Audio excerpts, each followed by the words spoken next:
जय जिजाऊ बांधवांनो, 3 सप्टेंबर रोजी शासनाचं शिष्टमंडळ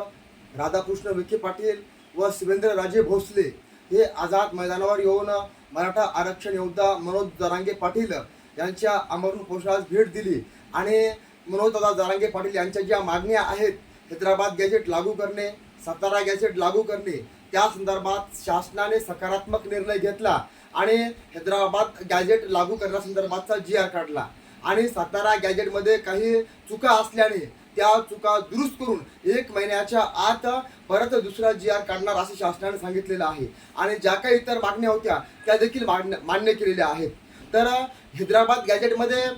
काय आहे की कुणबी मराठा कुणबी असा उल्लेख आहे,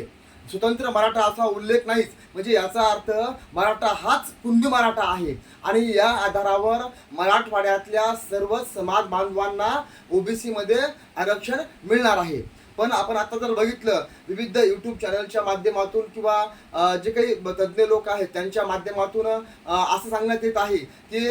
या शासनाने आपली शुद्ध फसवणूक केलेली आहे. पण या ठिकाणी मनोजदादांनी शासनाला हे देखील सांगितलेलं आहे की जर का तुम्ही फसवणूक केली तर एकाही मंत्र्यांना मी महाराष्ट्रामध्ये फिरू देणार नाही.